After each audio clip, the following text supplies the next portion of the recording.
복음에서 주가는 속히 주님께 돌아가게 하여 주시옵소서. 아멘. 지난주에 함께 드렸던 찬양, 하나님 부흥의 세대가 되게 하여 주시옵소서. 우리가 간 길에 섰던 스스로 겸비하고 기도하며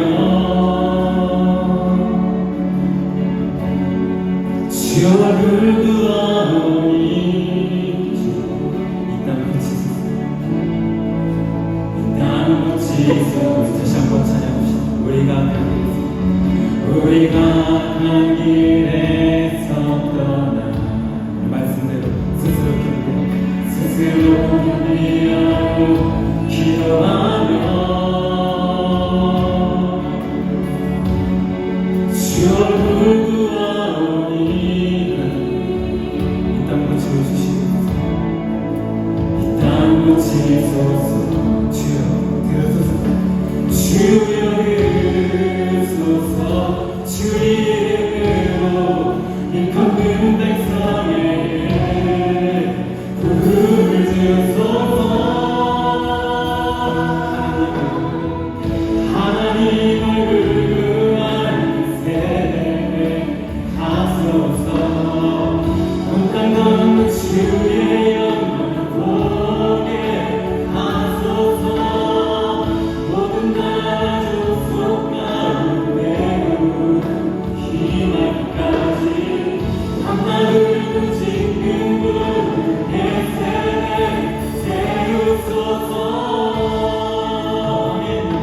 하나님 주님의 얼굴만 보는 그런 세대가 되게 하여 주시옵소서. 이절로 찬양합시다. 거룩함으로 부르시고 거룩함으로 부르시는 앞에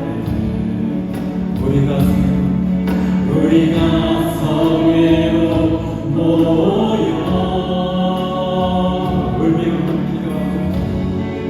울며 기도하고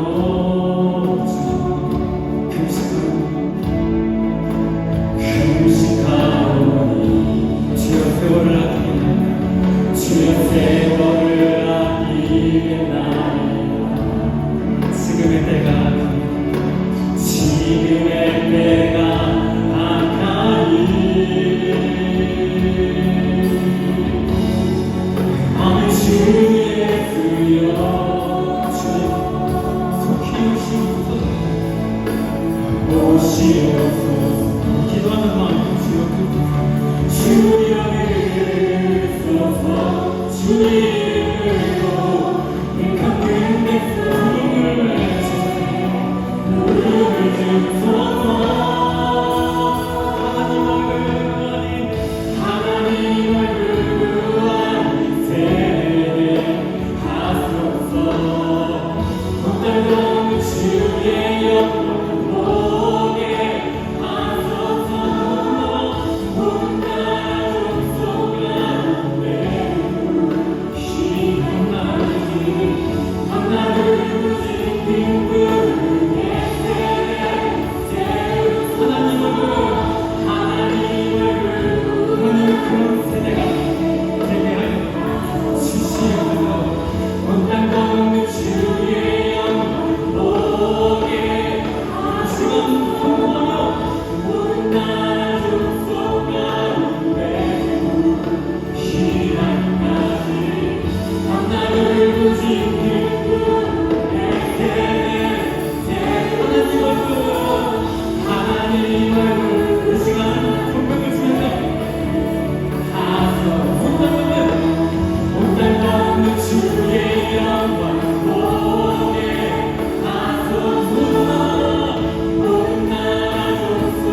주님을 바라보며 하나님 나의 인생에 주님 한 분만을 더욱 의지하며 나의 소망을 하나님께 두고 살겠습니다.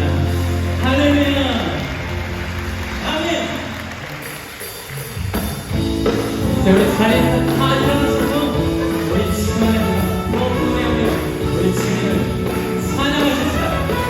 우리 주 안에서 주 안에서 노래하며 주님을 찬양해 감사로 그 몸에 불러가 주님을 진실로 난 찬양하네 거룩이 나니 주세 할렐루야 손뼉치며 주님 가시는 높이 계신 주님께 높이 계신 주님께 우리 영의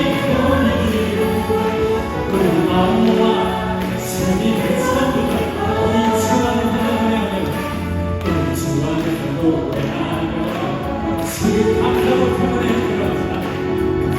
그 몸에 들어가 주의 진실하신 찬양을 주님 찬양하네 우리 모두 외치시다.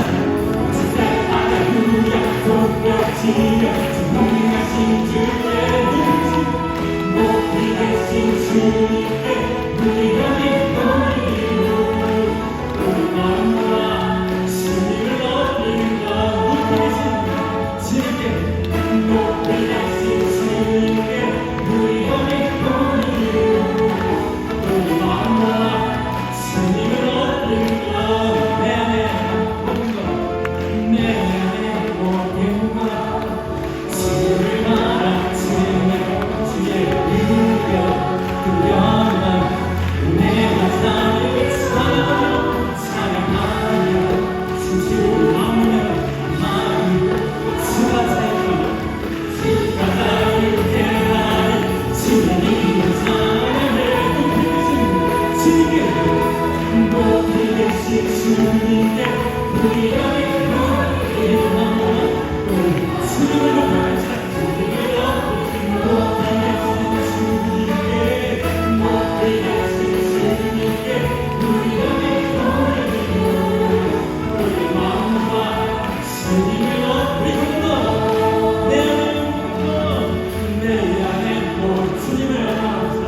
주를 바라보며 주님의 영광 내가 삶을 찬양하며 춤을 추며 주께로 선포합시다. 주가 자유케 하니 주가 자유케 하니 주님을 찬양하며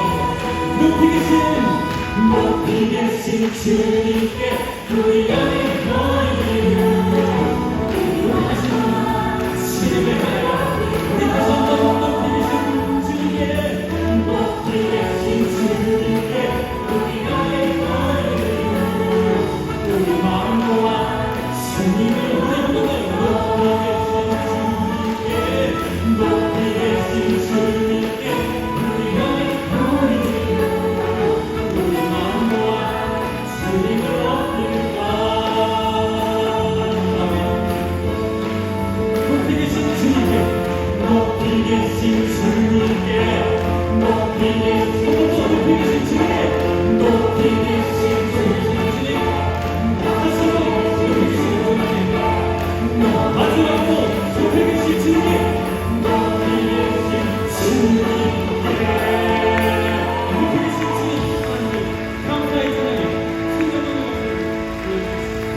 전능하신 나의 주 하나님은 능치 못하실 전혀 없네.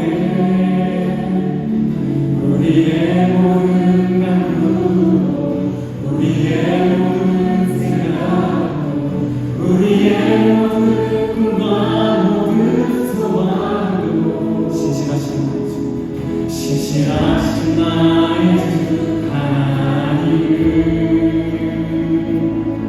우리의 모든 괴로움 바꿀 수 있네. 불가능한 일을 하시고 죽은 자를 일으키시니 그 일을 아무도 없네. 주의 말씀 의지하여 깊은 곳에 그를 던져 오늘 그가 놀라고 힘을 이루시며 주의 말씀 의지하여 믿음으로 힘을 던져 믿는 자에게 의지 못하네. 우리 다시 한번 찬양합시다. 전능하신 나의 주 전능하신 나의 주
가는 길을 잘 아시는 나의 주, 그 주님께 나의 모든 것을 드리기를 원하는 주가 보이신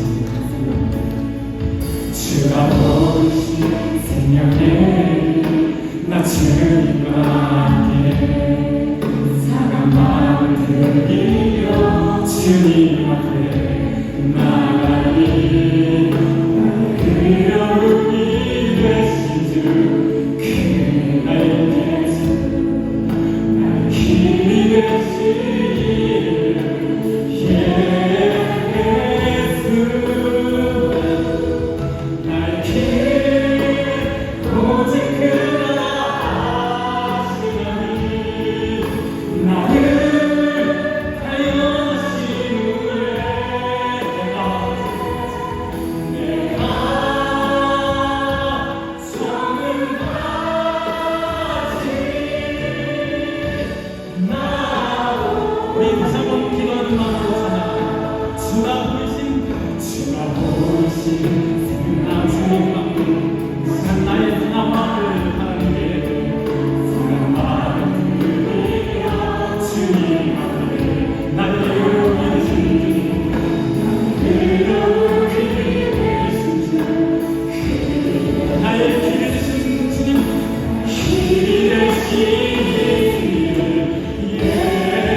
우리의 기도를 들어주시고 응답하시는 주님께 감사와 찬양을 올려드리고 거룩하신 예수님의 이름으로 기도드립니다.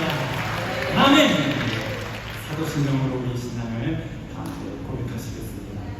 전능하사 전제를 하시 하나님 아버지를 내가 믿사 그 아들 우리 주 예수 그리스도를 믿사 이는 성령으로 인하사 동정녀 마리아에게 하시고 본디오 빌라도에게 고난을 받으사 십자가에 못 박혀 죽으시고 장사한 지 4일 죽은 자 가운데서 다시 살아나시고 하늘에 오르사 전능하신 하나님 편에 앉아계시다. 저희로서 산자와 죽음을 심판하고 계시고 성령을 믿사오니 거룩한 은혜와 성도가 서로 교통하는 것과 죄를 사하여 주시는 일과 몸이 다시 사는 것과 영원히 사는 것을 믿사오나이다. 아멘. 우리의 피난처를 주시며 힘이신 하나님 아버지 감사합니다. 이 밤에도 우리를 주님의 보좌로 부르시고 철의 은혜의 자리에 나오고 계시니 감사드립니다. 육체는 약하나 우리 영혼이 살아 주님을 사모하여 이 밤 주님의 음성을 듣고자 신령과 진정으로 예배드리오니 기뻐받아 주시옵소서. 주님, 우리가 지난 한 주간 삶을 살아볼 때 믿음으로 살지 못했고 세상의 유혹과 욕심에 이끌려 살아온 것을 고백합니다. 주님 말씀대로 살기를 원하면서도 분노와 미움에 사로잡혔으며 기도보다는 염려하며 감사보다는 불평했던 우리를 용서하여 주시옵소서. 예수 그리스도의 십자가 보혈로 저희의 모든 죄를 깨끗게 하여 주시오며 다시금 주님 앞에 정결한 심령으로 서게 하여 주시옵소서.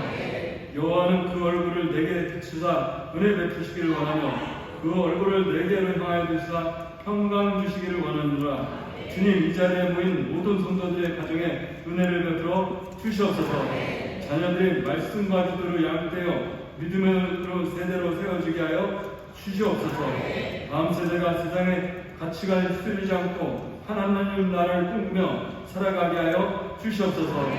질병으로 고통하는 성도들에게 치유의 은혜를 부어 주시며 경제적인 어려움에 삶의 무거운 짐을 지고 나온 이들에게 주님께서 친히 위로해 주시며 피할 길을 열어 주시옵소서. 2025년도 하반기 교회 교육이 시작되었습니다. 여호와를 아는 것이 지혜의 근본이라 하셨으니 말씀 공부에 힘쓰는 우리 모두 되게 하여 주시옵소서. 새학기 새 출발을 위한 인파워먼트 기도회가 다음 주간에 있습니다. 기도와 성령의 능력을 구하여 사명 감당과 새학기 새 출발하게 하여 주시옵소서. 주님, 이 나라 대한민국을 주님 손에 올려드립니다. 분열과 갈등으로 얼룩진 사회를 긍휼히 여겨 주시오며 진리와 사랑으로 하나 되게 하여 주시옵소서. 정치와 경제, 교육과 문화, 사회 전반에 하나님의 공의와 정의가 세워지게 하여 주시오며 지도자들에겐 진리 안에서 다른 파단과 결단을 내릴 수 있는 지혜를 허락하여 주시옵소서. 또한 북한 땅에도 복음이 빛이 속힘하여 억눌린 영혼들이 자유와 구원의 은혜를 누리게 하여 주시옵소서. 또한 바라옵기는 이민족을 사용하여서 열방의 복음을 전하는 선교 사명을 감당케 하여 주시옵소서. 하나님 아버지, 저희 인천 순복음교회를 붙들어 주시옵소서. 말씀 위에 굳게 서게 하여 주시오며 기도와 성령의 능력으로 충만한 교회 되게 하여 주시옵소서. 교회 안에 사랑과 용서가 넘쳐나게 하여 주시오며 세상에서 빛과 소금의 역할을 감당하는 공동체 되게 하여 주시옵소서. 담임 목사님을 비롯한 모든 사역자들에게 성령 충만을 더하여 주시오며 피곤케 하여 주시오며 맡긴 사명 능히 감당케 하여 주시옵소서. 오늘 이 밤 주님의 말씀을 교환하실 최영호 담임 목사님께 성령의 능력을 부어 주시옵소서.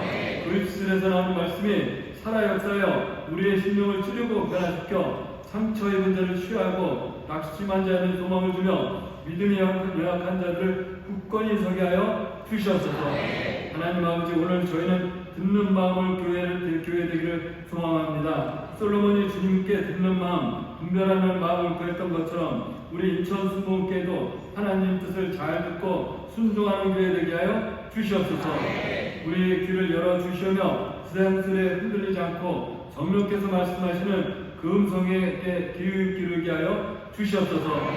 남성교회 색소폰팀이 봉사에 어렵고 힘든 가운데 시간을 쪼개어 정성껏 찬양을 준비하였습니다. 하나님 기뻐받아 주시오며 우리에게는 한없는 은혜의 찬양 되게 하여 주시옵소서. 이름도 없이 빛도 없이 봉사하는 모든 봉사자들에게 은혜 내려 주시옵소서. 하나님 은혜에 감사하여 정성껏 준비한 물질을 드리고자 합니다. 감사와 기쁨으로 드릴 수 있게 우리 모양을 주장하여 주시옵소서. 예수 그리스도의 이름으로 감사 기도드리옵나이다. 아멘.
우리나라 살아가는 이 귀한 남성교회 회원들이시고요. 또 귀한 신앙과 헌신의 본을 보여주시는 우리 남성교회 귀한 회원들입니다. 우리 교회도 정말로 주님 따라가고 어렵고 힘들어도 또 주님만 바라보는 그런 귀한 믿음의 분들이 점점 더 풍성하게 넘칠 줄 믿습니다. 저기 계신 분들에게 서로 믿음으로 통일합시다. 우리가 주님만 따라갑니다. 우리가 주님만 따라갑니다. 아멘. 아멘. 오늘 주님 따라 나오신 분들이고 주님 따르기 위해서 나오셨습니다. 오늘 우리의 모든 기도에 응답하시고 하나님의 말씀 가운데 우리를 진리의 길로 인도하셔서 하나님의 자녀답게 살아갈 수 있도록 우리를 도와주실 줄 믿습니다. 여러분 함께 예배하는데 먼저 반갑게 인사하겠습니다. 인천시도로 건강하는 일을 감사합니다. 인터넷과 음성학교회라는 것을 기회가 넘치고 있습니다. 모든 단어들을 얘기하시는데 그것으로 기회가 넘치고 있습니다. 감사합니다. 8월 마지막 금요일에 말씀 여러분들 환영하고요. 오늘 또 기도하는 가운데 하나님의 놀라운 역사가 넘칠 줄 믿습니다. 오늘 함께 일어나는 하나님의 말씀 찾아서 먼저 읽겠습니다. 출애굽기 17장 말씀입니다. 출애굽기 17장 말씀입니다. 17장 7절에서 8절 두 절만 먼저 읽도록 하겠습니다. 출애굽기 말씀은 펴놓으시고요. 먼저 출애굽기 17장 7절부터 8절까지 말씀을 읽도록 하겠습니다. 찾으신 것 같은데 한 목소리로 봉독하겠습니다. 그가 그곳 이름을 마사라 또는 무리바라 불렀으니 이는 이스라엘 자손이 다투었으며 또는 그들이 여호와를 시험하여 이르기를 여호와께서 우리 중에 계신가 아닌가 하였음이더라. 때에 아말렉이 들어 이스라엘과 느비딤에서 싸우니라. 아멘. 아멘. 거기까지 9절만 읽겠습니다. 오늘 설교 제목은 언약 갈라짐이라는 제목으로 말씀을 하는 겁니다. 제목만 같이 따라해 주실까요? 시작. 언약 갈라짐. 다시 한번 시작. 언약 갈라짐. 예, 좋습니다. 제목은 별 의미가 없어 보이는데요. 오늘 함께 말씀을 나누려고 하는 건 언약이라는 게 뭔지에 대해서 좀 말씀을 나누려고 하고요. 언약이 말하는 가장 기본적인 의미가 갈라짐입니다. 갈라내는 거예요. 그게 언약이라는 단어 자체가 갖고 있는 기본적인 뜻입니다. 우리가 언약 백성이라는 말을 많이 하고요. 하나님과 우리 사이에 언약을 맺었다고도 하고, 아브라함과 여호와 하나님 사이에 언약을 맺었고, 우리도 믿음으로 그 언약에 함께 참여했다고 말하면서 언약이라는 말을 우리가 많이 씁니다. 근데 그 언약이 뭔가 조금 약속, 계약 이런 것과는 좀 다르다는 느낌은 있지만 그게 뭐가 다른지 좀 잘 몰라요. 언약도 약속 아닙니까? 아니면 계약 아닙니까? 라고 생각하면서 우리가 사람과 사람 사이에 맺는 약속이나 아니면 사람과 사람 사이에 맺는 계약 이렇게 생각합니다. 약속이나 계약을 생각하면 그려지는 그림이 있어요. 약속하면 생각나는 그림은 뭐냐면요. 새끼손가락 뻗고 도장 찍는 거죠. 약속은 항상 그 생각이 나고요. 계약 그러면 뭔가 테이블을 앞에다 두고 두 사람이 앉아서 사인하는 거죠. 만년필을 들고 다 계약서에 사인하는 그런 느낌입니다. 하나님과 우리 사이에 계약 맺는 하나님과 우리 사이에 약속? 약속은 좀 낭만적이라 좋아요. 하지만 계약은 좀 아닌 것 같고 약속도 조금 이상한 것 같고 언약 그러면 어떤 그림을 그려야 될지 잘 모르는 그런 말이 언약입니다. 어쩌면 언약이라는 말을 생각할 때 제일 분명한 그림은요. 어디 나오냐면 창세기 15장에 나옵니다. 아브라함과 그리고 하나님이 언약을 맺으시는데 그 언약을 맺는 자리 창세기 15장 9절부터 18절에 보면 거기 몽땅 쪼개는 이야기입니다. 갈라내는 이야기예요. 하나님께서 아브라함에게 준비하라고 하시죠. 3년 된 암송아지 하나, 그리고 3년 된 암염소 하나, 그리고 3년 된 숫양 하나, 그리고 비둘기 하나, 산비둘기 하나, 집비둘기 하나 그렇게 준비하랍니다. 그렇게 준비된 모든 것들을 다 쪼개요. 갈라냅니다. 다 갈라서요. 마주 보게 합니다. 마주 보게 하라고 하셔요. 그리고 나서는 약속을 주시죠. 약속을 주시는 내용은 그런 내용입니다. 내가 이 자손들에게 이 땅을 줄 건데 이 땅을 당장 줄 거는 아니고 수백 년이 지나서 너희들이 종살이하다가 다시 와서 이 땅을 갖게 될 거라고 하나님께서 그런 약속의 내용을 주셔요. 그리고 나서 어떤 일이 있냐면요. 갑자기 그 컴컴한 밤에 횃불이 그 갈라놓은 사이를 지나갑니다. 그래서 창세기 15장 18절 마지막에 보면 뭐라고 되어 있냐면요. 주께서 아브라함과 언약을 세우신대요. 거기 말하는 거 언약이라는 말이 히브리 말로는 베리트입니다. 베리트라는 말이 쪼개진다는 거예요. 갈라진다는 겁니다. 그러니 다 쪼개놨어요. 그 재물을 다 쪼개놓고요. 쪼개놓은 사이로 횃불이 지나가고 하나님은 아브라함과 사이에 언약 갈라짐을 세우신대요. 그러니 언약이라는 건 갈라짐입니다. 쪼개놓는 일입니다. 베리트라는 말인데요. 베리트라는 거 언약이라는 말은 바라라는 말에서 나왔어요. 바라는 자르다, 끊다 이런 뜻이에요. 갈라놓는다, 쪼갠다 이런 뜻입니다. 아니 갈라놓고 쪼개는 게 왜 그게 언약이 됩니까? 왜냐하면 그 사건 어떤 한 상황을 사실은 묘사하는 말이기 때문에 그렇습니다. 아주 위대한 마음이 있어요. 그리고 그 종주가 될 수 있는 그런 밑에 있는 뭔가 다른 크지 않은 종족의 부족장들이 있어요. 그러면 큰 왕이 부족장들을 부릅니다. 충성을 맹세하는 거죠. 그리고서는 그 그 재물을 쪼개놓습니다. 쪼개놓고서 정하라는 거예요. 내가 너를 지켜주겠다는 거예요. 그 대신 넌 나에게 충성을 다해요. 그러면 되는 거예요. 만약에 네가 나에게 충성을 하지 않으면, 이 약속을 하고도 충성을 하지 않으면 이 쪼개놓은 것처럼 내가 너를 찢겠다는 의미입니다. 그 언약이라는 건 찢는 거예요. 그 언약은 그러니 그냥 단순히 둘이 앉아서요 뭐 약속하는 그런 낭만적인 자리도 아니고요, 뭔가 서로의 이익을 위해서 서로 협상하고 합리적으로 뭔가를 계약하는 자리도 아닙니다. 언약은 뭔가 삶이 바뀌는 자리예요. 그런 거대한 마음 앞에 이 작은 부족장들이 왔을 때는요, 그래서 언약을 맺을 때는 뭔가 좋은 약속이, 그렇죠? 거래가 오고 가기는 하지만 그건 그냥 단순히 합리적인 것, 뭔가 내게 이득이 되는 것, 그것들을 찾는 자리도 아니고 뭔가 낭만적인 약속이 오고 가는 자리도 아닙니다. 언약이라는 건 갈라진, 쪼개는 자리예요. 오늘 우리가 이 언약 백성이라는 말을 우리가 듣습니다. 우리가 언약이 있대요. 하나님과 우리 사이에 언약이 있다는 말을 해요. 혹시 여러분은 하나님과 우리 사이에 언약이 있고 그 언약이 변치 않는다는 말을 여러분 들으시면서 뭔가 하나님과 우리 사이에 아주 동등하게 맺은 계약서가 있고요, 그 계약서에 우리의 이익을 다 담보해낼 만한 충분한 내용들을 우리가 잘 갖고 있어서 우리가 언약의 백성이 됐다는 게 속이 뭐죠? 든든하고 뭔가 계약서, 좋은 계약서를 사인을 하고 나서 흡족한 그런 상태로 하나님을 만난다고 생각한다면 언약에 대한 의미 내지는 언약이 갖고 있는 힘에 대해서 조금은 덜 생각하고 있는 겁니다. 오늘 언약에 대해서 좀 얘기를 해보려고 해요. 아브라함의 그 갈라짐 그 이야기가 있는데요, 이 갈라짐의 이야기가 거기서 끝나는 건 아닙니다. 오늘 우리가 읽는 이 출애굽기 말씀은 아브라함은 창세기에 있어요. 출애굽기 이제 하나님의 백성들이 된 이스라엘이요 하나님과 언약을 맺기 시작하는데, 여기 창세기에서는 아브라함에게 그렇게 충격적인 갈라진 것 사이로 횃불이 지나가는 모습을 보이셔서 출애굽기에서 충격적인 사건이 여러 가지가 있습니다. 그 중에 하나가 시내산에 하나님이 등장하시는 모습이기도 하지만 이스라엘이 전혀 잊지 못하는 사건 하나는요, 홍해 바다의 사건입니다. 홍해 바다를 건너요. 홍해 바다를 건넙니다. 홍해 바다 건너는 이야기가 여러분들 어떻게 읽히시나요? 하나님이 홍해 바다를 건너게 하실 때 꼭 그 바다를 그렇게 가르셔야 될 필요는 없었을 겁니다. 애굽의 군대들이 쫓아오고 이 이스라엘 백성들이 뭔가 안전하게 광야까지 가기 위해서, 아니면 이 쫓아오는 애굽 군대가 쫓아오지 못하도록 이 군대를 괴멸시키기 위해서 하나님이 하실 수 있는 방법은 참 많아요. 여러 가지 방법으로 애굽을 괴멸시키고 이스라엘을 안전하게 그 땅에 가게 하실 수 있습니다. 하지만 하나님은 어떤 방법을 택하셨냐면요, 홍해 바다를 어떻게 해서요? 가르셨어요. 정말로 말 그대로 바다를 가르십니다. 바다를 쪼개셔요. 쪼개진 바다, 양쪽에 갈라진 것들 사이로 누가 지나갑니까? 여기 이스라엘 백성들이 지나갑니다. 지금 여기서 벌어지고 있는 건 언약이에요. 베리트예요. 갈라놓으시고 갈라진 사이로 지나가게 하시는 일입니다. 이스라엘 백성들은 쪼개진 사이로 지나가요.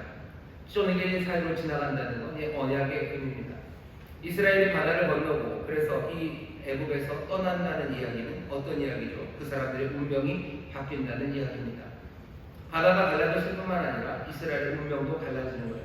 이전과 이후로 갈라지는 겁니다. 거대한 왕 앞에 있는 부족자들, 그들이 언약을 맺을 때는요, 그들의 운명이 바뀌는 거예요. 그 언약을 맺기 전과 그 언약을 맺은 이후는 내게 뭔가 좋은 계약이 성립됐다, 그 정도의 의미가 아닙니다. 삶이 바뀌고 운명이 바뀌는 자리가 언약을 맺는 자리입니다. 우리가 아브라함의 언약에 동참했다는 것, 우리가 그래서 언약의 백성이 되었다는 건요, 우리의 운명이 바뀌어졌다는 것.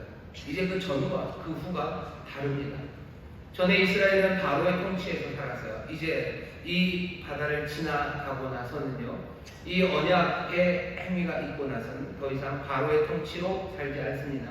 하나님의 주권을 선명하게 경험하며 살아가게 될 겁니다. 그러니 언약이라는 게 보여주는 건 아브라함의 언약도 마찬가지예요. 아브라함은 그 전에 어떤 방식으로 살았든지 간에 이제 하나님과 언약을 맺고 나서는 하나님의 주권 아래 살아가는 겁니다. 우리도 마찬가지예요. 우리가 언약 백성이 되었다는 건 이전에는 사람에게 이끌려서 살았는지 모르지만 이제는 우리는 아브라함과 함께 믿음으로 그 언약에 들어오면서요, 이제는 하나님의 주권 아래 살아갑니다. 우리의 운명은 전과 달라요. 전과 다른 운명으로 살아갑니다. 언약이 우리에게 말하는 건 그런 이야기예요. 이제 되돌릴 수 없는 그 삶의 변화, 한 영역에서 다른 영역으로 넘어가는 그 일들이 우리의 삶에 나타나는 것, 그것이 언약입니다. 바다를 건너는 것, 그게 언약을 맺는 행위예요. 소유권의 이전입니다. 이제 더 이상 이스라엘은 바로의 소유가 아니에요. 이제 하나님의 소유가 된 겁니다. 다시 한번 언약이라는 것에 대해서 여러분들 생각해 주셔. 내가 언약 백성입니다. 그럼 나는 이제 이전과 이후가 달라요. 신예를 통해서 우리가 세례를 받았죠. 세례도 이제 요단강을 건너는 겁니다. 죽고 살아가는 거예요. 내가 세례받고 내가 믿음으로 이전과 다른 언약 안으로 들어가면서 내 운명이 달라지고 나의 소유권을 주장할 수 있는 이가 달라진 겁니다. 언약이라는 건 그런 거예요. 어떤 내용 아니면 낭만적인 이야기가 아니라 우리 운명을 바꿔놓는 이야기입니다.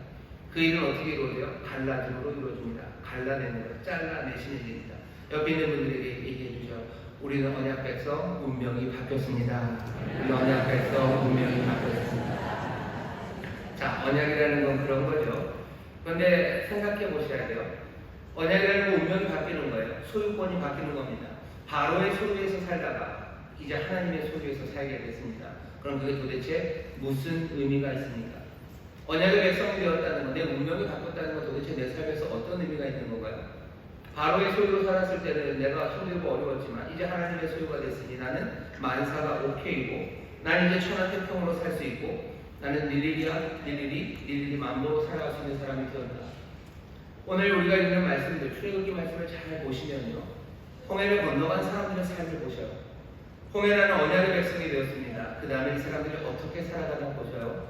그게 어쩌면 언약으로 인하여 내 소유하신 분이 달라지고 그래서 내 운명이 달라진 사람의 삶이 어떻게 이전과 다른지 그것들을 우리에게 보여줍니다. 극명하게 보여줘요. 극명하게 보여주는 건 다른 것 아니라요. 전쟁에 관한 이야기입니다. 인생이 전투죠. 출애굽기에 보면 전쟁이 2번 나옵니다. 출애굽기 보면 전투로 그냥 많은 것 같죠. 딱 전투가 2번 나와요. 하나는 애국과 싸우는 전투고요. 하나는 아말렉과 싸우는 전투입니다. 사실은 애국과 싸우는 게 제대로 싸움도 아니에요. 하지만 싸움입니다. 왜? 애국이 지금 쳐들어오고 있고요. 그 전쟁이 한번 끝나요. 나중에 아말렉과 싸우고요. 아말렉과의 전쟁이 끝납니다. 근데 여러분 아시는 것처럼 이 중간 사이에는 홍해를 건너는 사건이 있어요. 홍해를 건너기 전에 여기 다가오는 애국의 군대와 싸우는 전투씬을 보시면요, 굉장히 수동적입니다. 극도로 수동적입니다. 바다를 건너기 전에는 그랬어요. 애굽이 이 이스라엘 백성들을, 이 히브리 사람들을 놓아주고 나서 마음이 변하죠. 그냥 보낼 수가 없을 것 같아요. 그러니 다시 추격하기 시작합니다. 추격을 위해서 전차 600대를 소집을 해요. 그리고서는 쫓아옵니다. 잡겠다고 오는 거예요. 애굽의 전차 부대 600이면요 어마어마합니다. 다른 나라에 잘 훈련된 군사들도 그 애굽의 600대의 전차 부대를 보면 간단히 서늘해질 거예요. 하지만 여기 지금 도망쳐 나온 이 노예들은요, 그냥 오합지졸인 사람들입니다. 어수선한 사람들이요, 무질서한 사람들이요. 그 사람들에게 600대의 전차가 달려온다는 건요, 어마어마한 공포입니다. 백성들이 난리가 났죠. 죽게 됐다고 모세를 비난해요. 거기에 대한 모세의 대답은 단호하고 짧습니다. 분명하게 대답해요. 뭐라고 대답하죠? 내용은 아주 간단합니다. 아무것도 하지 말라고, 하나님이 모든 일을 하실 거라고. 출애굽기 14장 13절부터 14절까지를 제가 읽어보겠습니다. 모세가 뭐라고 얘기하는지 들어보세요. 출애굽기 14장입니다. 14장 13절서부터 읽어보겠습니다. 모세가 백성에게 이르되 너희는 두려워 말고 가만히 서서 여호와께서 오늘날 너희를 위하여 행사하시는 구원을 보라. 너희가 오늘 본 애국 사람을 또 다시는 영원히 보지 못하리라. 여호와께서 너희를 위하여 싸우시리니 너희는 가만히 있을지어다. 애굽이 지금 쳐들어오는 그 전투에서 이스라엘에게 말씀하시는 건 아무것도 없어요. 너희는 가만히 있어라. 아무것도 하지 말아라. 하나님이 모든 일을 하겠다고. 애국과의 전투는 사람의 행위가 아니라 하나님의 행위로 결정이 날 거라고 모세는 단호하게 말합니다. 그게 전투 넘버 1이에요. 출애굽기의 전투 하나, 애국과의 전투는요, 하나님이 몽땅 가져가셨어요. 하나님이 그 애국의 빠른 군대들을 홍해바다 그 안으로 그냥 밀어 넣으시고요, 결국은 그 물을 덮으셔서 몽땅 다 수장시키셨습니다. 하나님이 완벽하게 이기신 승리의 전투입니다. 이스라엘은 거기서 한 게 아무것도 없어요. 하지만 두 번째 전투는 아말렉과의 전투입니다. 여러분들 잘 아시죠? 오늘 본문입니다. 르비딤에 있을 때 8절입니다. 아말렉이 들어 이스라엘과 르비딤에서 싸우니라. 여러분들이 잘 아시는 여호와 니시라는 이야기가 여기서 나옵니다. 제가 읽어보겠습니다. 9절부터 읽어볼까요? 모세가 여호수아에게 이르되 우리를 위하여 사람들을 택하여 나가서 아말렉과 싸우라. 내일 내가 하나님의 지팡이를 손에 잡고 산 꼭대기에 서리라. 여호수아가 모세의 말대로 행하여 아말렉과 싸우고 모세와 아론과 훌은 산 꼭대기에 올라가서 모세가 손을 들면 이스라엘이 이기고 손을 내리면 아말렉이 이기더니 모세의 팔이 피곤하매 그들이 돌을 가져다가 모세 아래에 놓아 그로 그 위에 앉게 하고 아론과 훌이 하나는 이편에서 하나는 저편에서 모세의 손을 붙들어 올렸더니 그 손이 해가 지도록 내려오지 아니한지라. 여호수아가 칼날로 아말렉과 그 백성을 쳐서 파하니라. 17절 9절부터 13절까지 아말렉과의 전투의 내용입니다. 이 내용을 보시면 뭐가 보이십니까? 여기서 지금 하고 있는 일은요, 아주 능동적인 이스라엘 사람들입니다.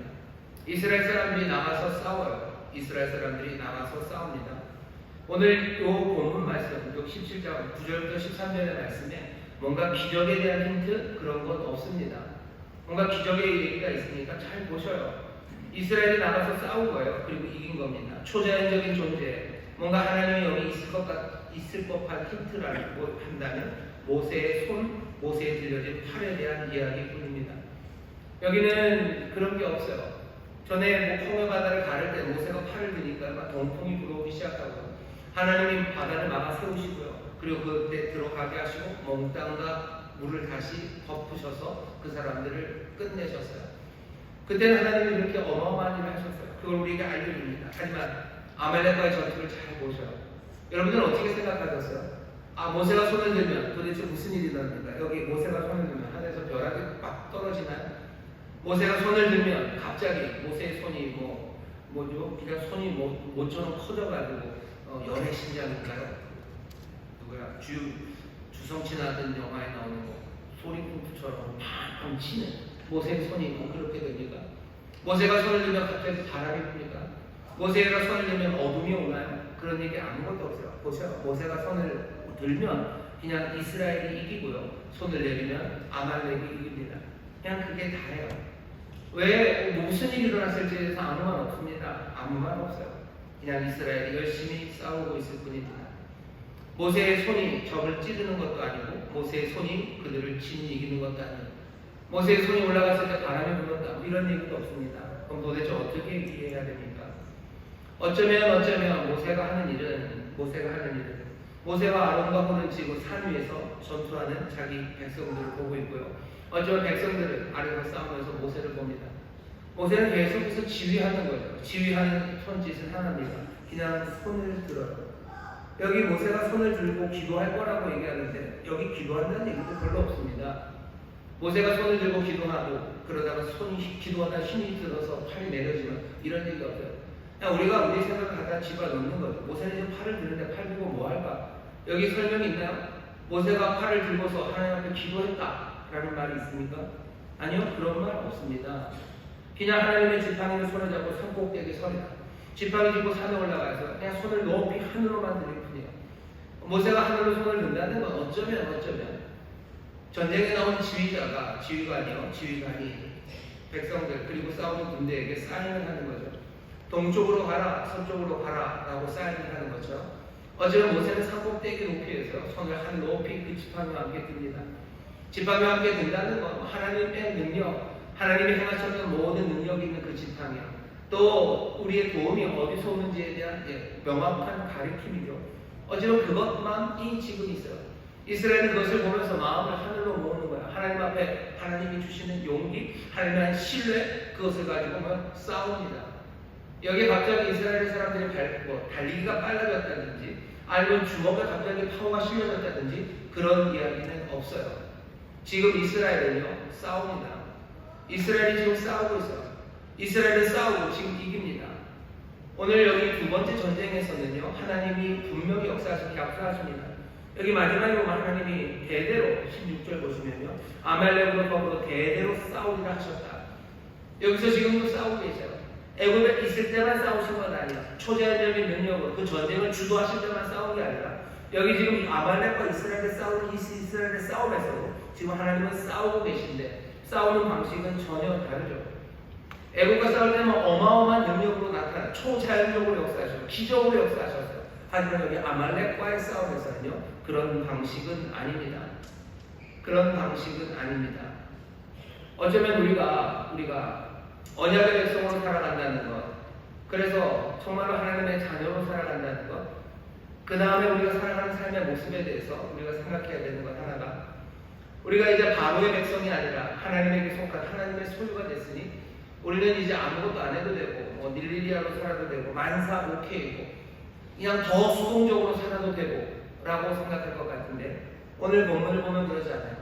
갈라디 물 사이로 지나가, 그래서 좀 하나님과 언약을 맺은, 하나님이 뜻하셨던 대로 출애굽기 4장 22절처럼 내 맏아들, 내 장자, 내 자녀라고 불러진 그 언약, 하나님의 자녀가 되는 이 백성들의 삶은요, 어떻게 보면 하나님의 기적, 그것에 기대에 사는 삶은 아닙니다.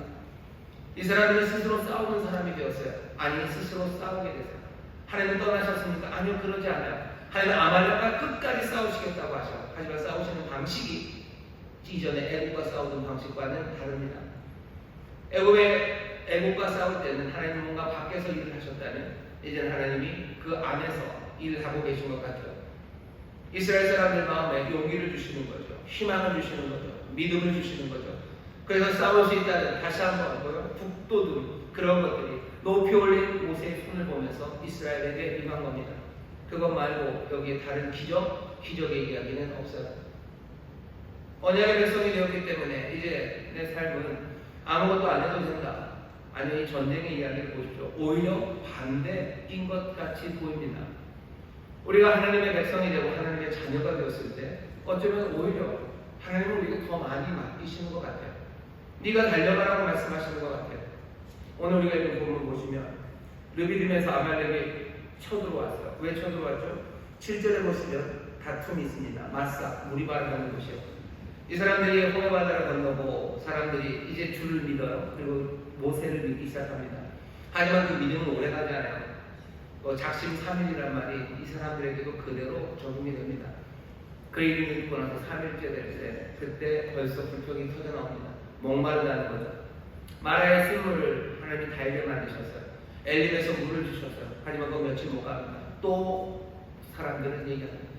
또 배고프다고 얘기합니다. 만나를 주셔요. 메추라기를 주셔요. 또 사람들은 또 목마르다고 합니다. 그래서 지금 모세가 화가 많이 났죠. 모욕하는 말을 듣고 이거 어찌합니까? 하나님 반석에서 물을 내게 하셔요. 그리고 물을 낸 그곳이 마사 무리바라는 곳입니다. 하나님은 이 배은망덕한 사람들, 이 사람들의 일을 잊지는 않으십니다.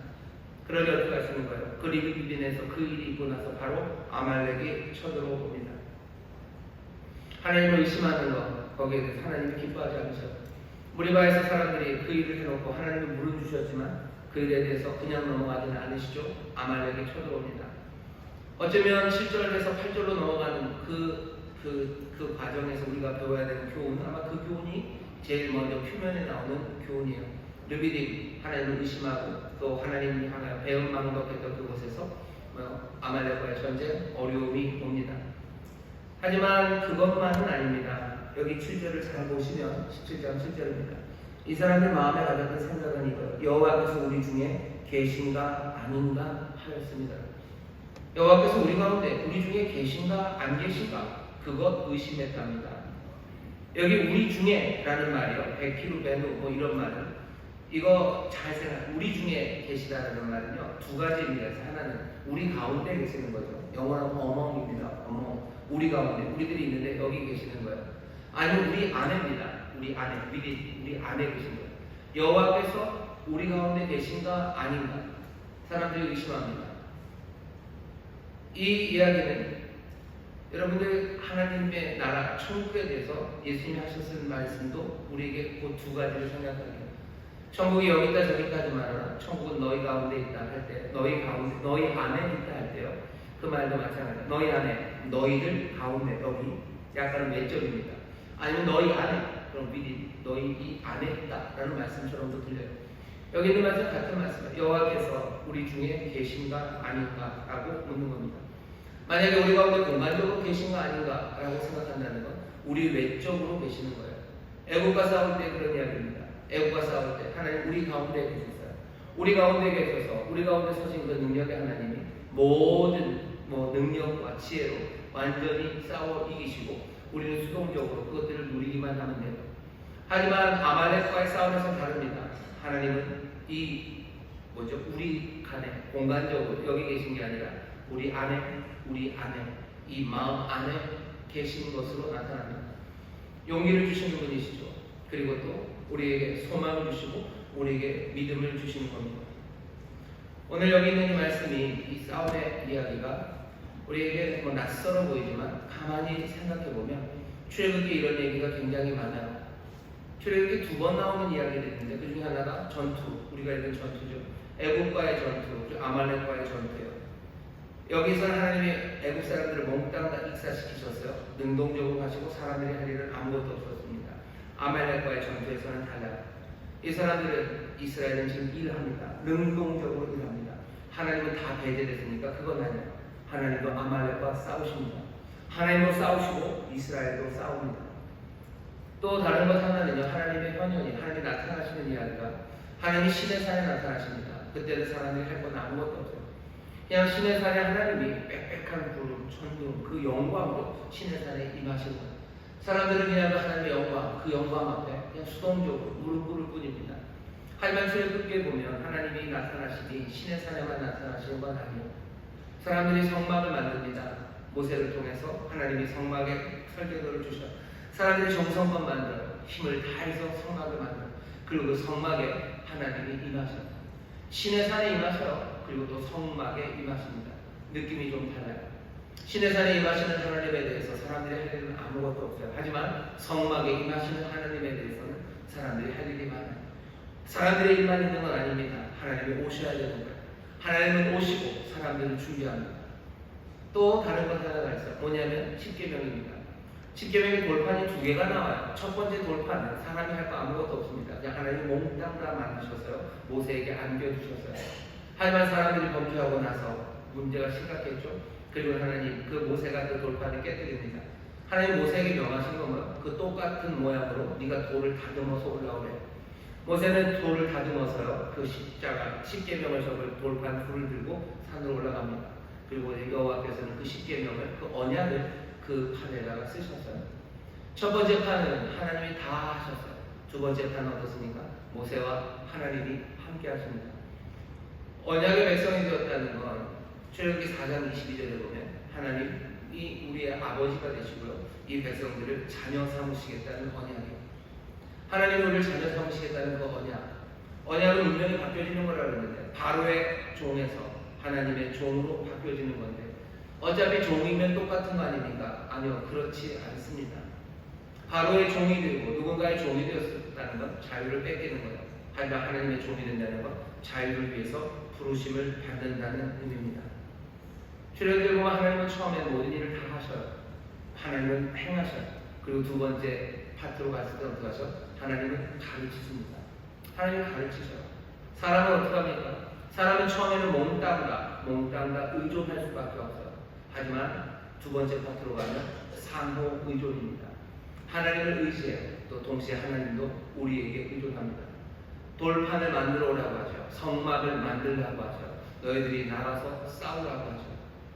언약의 백성이 된다는 건 그냥 좋은 약속을 가져서 헤헤거리고 좋은 약속을 받았으니 이제는 나는 다 끝났다라고 생각할 건 아닙니다. 우리의 운명이 바뀌는데 다른 운명이 되는데 정말로 세상의 종이 아니라 하나님의 종이 되는데 정말로 하나님의 자녀가 되는데 그렇게 삶이 바뀌었다는 그 의미는요. 출애굽기를 통해서 우리에게 보여주고 있어요. 하나님의 자녀가 되어가는 삶, 그 삶은 어쩌면 훨씬 더 우리가 생각하는 것보다 능동적인 삶입니다. 하나님은 우리에게 싸우라고 하시는 것 같아요. 우리에게 싸워라. 그렇지만 하나님은 우리와 싸우실 때 싸우지 않으시는 건 아니에요. 아말렉과 싸우실 겁니다. 그리고 또 우리가 아말렉과 싸워갑니다. 우리는 언약의 백성이 되었어요.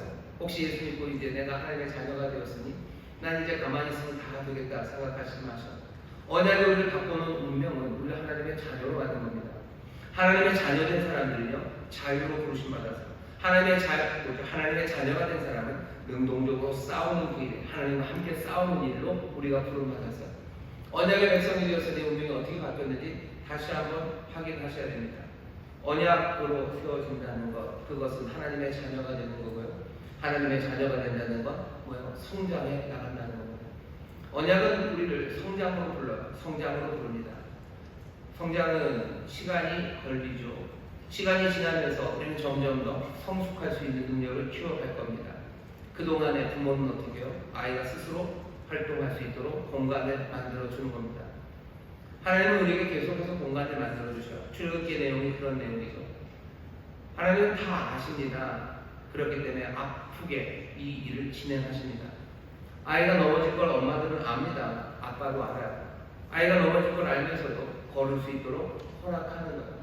아이가 넘어질까봐 엄마가 아빠가 계속 애들을 안고만 있으니까 그럴 수는 없어요. 아이가 넘어질 걸 알면서도 걸을 수 있도록 해주는 거죠.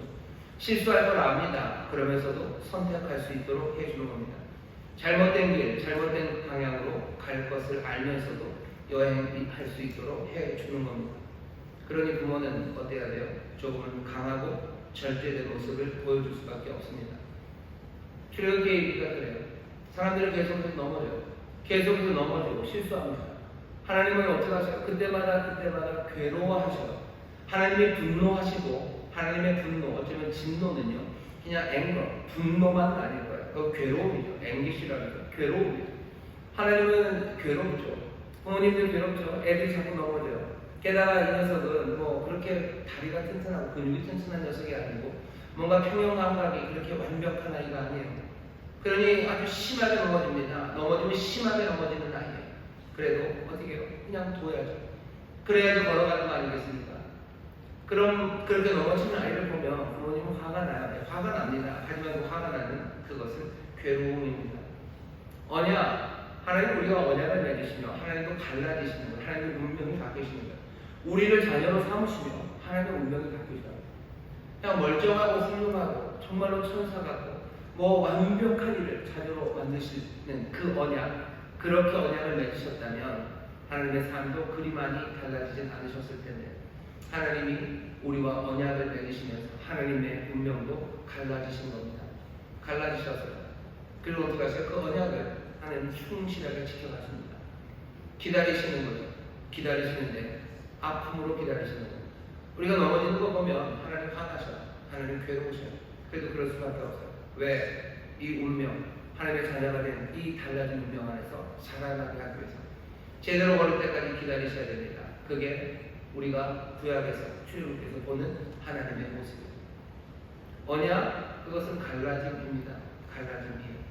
자녀가 잘못을 저지르는 것 보고도 잘못할 수 있다는 것 그걸 알면서도 그렇게 자녀들이 배우고 성장하고 성숙하고 또 변화하고 또 책임감을 갖게 된다면 하나님, 아니 부모는 개입할 수 없다는 걸 압니다.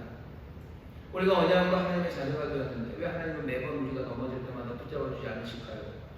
왜 하나님은 우리가 모든 일을 다 우리에게 그냥 맡겨놓으신 것처럼 그렇게 하실까요? 다 맡겨놓으신 것 같지만 그렇지 않아요. 아말렉과 사람들이 싸우는 것 같지만 아닙니다. 하나님 싸우고 계셔요. 하나님 싸우십니다.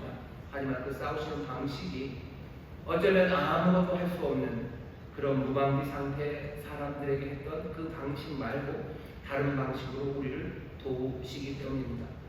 정말로 참된 부모는 그 자녀가 정말로 어리고 무방비 상태라면 우리를 대신해서 싸울 겁니다.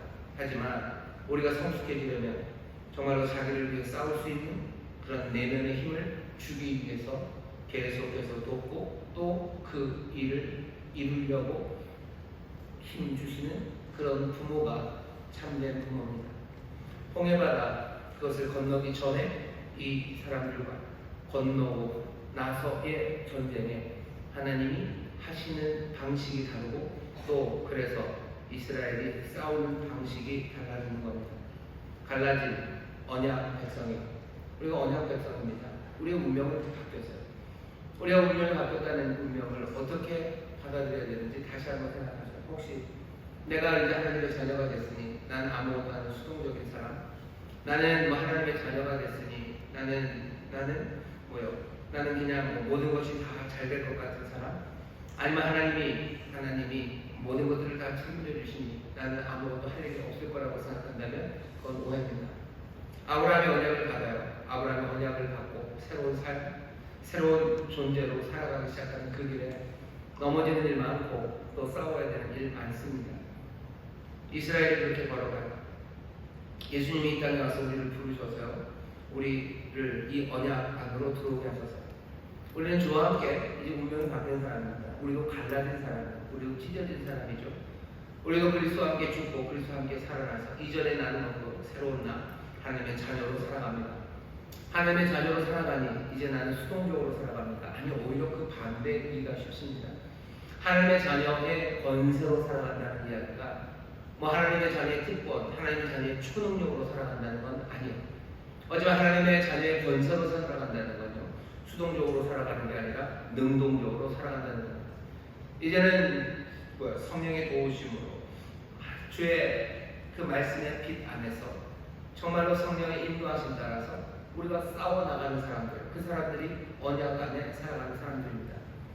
언약으로 말미암아 이제 변화된 사람들, 하나님의 자녀의 권세로 살아가는 사람들을 능동적으로 살아갈 뿐만 아니라 정말로 성장하는 그 일에, 성장해 나가는 그 일에 멈춤이 없는 사람들입니다. 내가 넘어지는 그 일, 하나님 왜 안 잡아주셨어요? 라고 하지 않으셔요. 내가 넘어지게 놔두신 것은 어쩌면 내가 일어나 걷게 하시려는 것임을 아는 사람들이 정말로 언약으로 하나님의 자녀의 권세로 살아가는 사람들입니다. 내가 정말로 하나님의 자녀가 되었으니까 그 언약 안에 내가 정말 하나님의 자녀입니다. 그 믿음에서 시작한다면 우리의 모든 실수들, 넘어지는 일들, 우리 안에 닥치는 여러 가지 고난과 환난들, 그 모든 것들이 왜 자녀인 나를 그냥 두십니까? 라고 자녀의 권세를 아니면 권리를 요구하는 게 아니라 정말로 자녀로 살아갈 수 있도록 괴롭고 힘든 가운데도 그것들을 지켜보시며 또 우리 가운데, 우리 안에서 우리를 도우시고 또 우리와 함께 싸우신 우리 좋으신 하나님을 기대하며 다시 한번 생명의 길로 그리고 올바른 길로 하나님의 자녀의 자리로 나아가는 것, 그것이 하나님의 자녀의 권세로 살아가는 겁니다. 우리는 언약으로 말미암아 운명이 바뀐 사람들이에요. 우리는 갈라진 사람들입니다. 우리의 운명은 갈라졌어요. 이전과 전혀 다릅니다. 다른 운명이라는 게 뭔지 다시 한번 보시고, 그것이 아니면 내 삶의 폭신폭신한 아니면 만사오케이의 삶이 아니라 하나님의 자녀로 성장하고 하나님의 자녀답게 정말로 능동적으로 살아가고 자유를 향해 살아가는 그런 사람들임을 마음에 새겨서 정말로 언약의 백성답게 새로워진 운명, 달라진 운명을 가진 하나님의 자녀답게 이 땅에서 살아가게 되시기를 주의 이름으로 축원합니다. 주의 이름으로 축원합니다. 하나님의 권세, 하나님의 자녀의 권세, 그 권세를 우리에게 주셨습니다. 기도하겠습니다. 하나님 감사합니다. 오늘 다시 한번 언약의 백성 되었음을 우리로 기억하게 하시니 감사합니다. 아버지, 언약 그 갈라짐입니다. 이전과는 달라진 삶입니다. 아버지 하나님, 우리가 하나님의 자녀가 되었으니 아버지 어떤 의미인지 다시 한번 보게 하시고, 아버지 하나님 정말로 자녀답게 하나님의 자녀의 권세로 하나님의 자녀의 아름다움으로 쓰는 이들이 되기를 원합니다. 불평할 일 많은 것 같아도 아닙니다. 우리에게 맡기신 것 같아도 여전히 하나님 우리와 함께 싸우십니다. 우리와 함께 일하시고 또 부모님은 우리를 떠나지 않으시는 것처럼 우리의 모든 것들을 도우십니다. 하지만 그 도움의 방식이 달라지는 것에 대해서 우리가 난처해하거나 억울해하며 없게 하여 주옵시고, 오히려 정말로 그 선하심과 자비로우심, 우리를 향한 사랑하심과 그 성실하심을 믿고 아버지 다시 일어나고 또 주를 바라보며 힘차게 주의 권세 의지하는 아버지 하나님, 정말 하나님의 자녀의 권세로 살아가는 우리 모두가 되게 하여 주옵소서. 감사드리며 예수님 이름으로 기도합니다. 아멘. 이 시간 통서로 기도합니다. 기도하실 때 우리가 싸워야 되는 싸움들이 있습니다. 진짜로 우리가 연약하고 무방비 상태고 아무것도 아니라면요, 하나님을 위해서 싸우실 겁니다. 하지만 하나님을 우리에게 바라시는 건요, 우리가 일어나 싸우기를 원하셔요. 하나님은 떠나시려고 그러는 건 아니에요. 내가 언제까지 너를 돌봐야 되는데, 아니요, 얼마든지 우리와 함께 싸우실 겁니다. 하지만 싸우는 방식이 달라지기를 원하셔요. 하나님의 자녀의 권세로 살기를 원하십니다. 어린아이가 아니라 하나님의 자녀로 커가기를 원하셔요. 우리는 그 운명으로 이제 갈라져 나온 사람들입니다. 이 시간에 우리 함께 기도하실 때요, 하나님 내 안에 역사하여 주옵소서 기도하십시오. 우리 가운데 역사하시고 우리 안에서 역사하시길 기도하십니다. 기적으로 우리를 도우심, 여전히 사모할 만한 일입니다. 내가 그냥 감당할 수 없을 때 주여 기적으로 역사하시고 놀라게 역사하셔서 우리로 주의 구원을 보게 하옵소서 기도하십시오. 하지만 또 하나님 바라시는 바는요, 우리가 정말 하나님의 자리에 권세로 싸워나가길 원하십니다. 필요한 은혜를 주셔 필요한 수고만, 용기, 담력, 그 지혜, 그것들을 우리에게 주시며 그것들로 싸워나가도록 참된 부모가 무엇을 바라는지 여러분 생각하시면요, 내 자녀가 그냥 늘 아무것도 감당 못하고 내가 다 뭘 해줘야 되는 그 사람을 그런 아이면 좋을까? 아니요, 우리 하나님, 우리 아버지는요, 우리가 정말로 아들이 항상 그리스도 그렇게 하셨듯 그렇게 자라나기를 원하십니다. 이 시간 기도하실 때 아버지 하나님, 우리 안에 역사해 주옵소서. 성령님 내 안에 역사해 주옵소서. 나로 주의 일을 감당하게 하시고 내가 싸워야 되는 싸움, 주님 의지하며 나가 싸우는 사람 되기를 원합니다. 내가 하나님의 자녀의 권세로 살아가기 원합니다. 주님과 함께 원합니다. 내 삶이 이제 일이 달라졌으니 주여 이 길을 걸어가게 해달라고, 하나님의 자녀의 권세로 살아가게 해달라고 우리 주여 저렇게 부르시고 함께 통성으로 기도합니다. 주여, 주여, 주여. 아버지 하나님 감사합니다.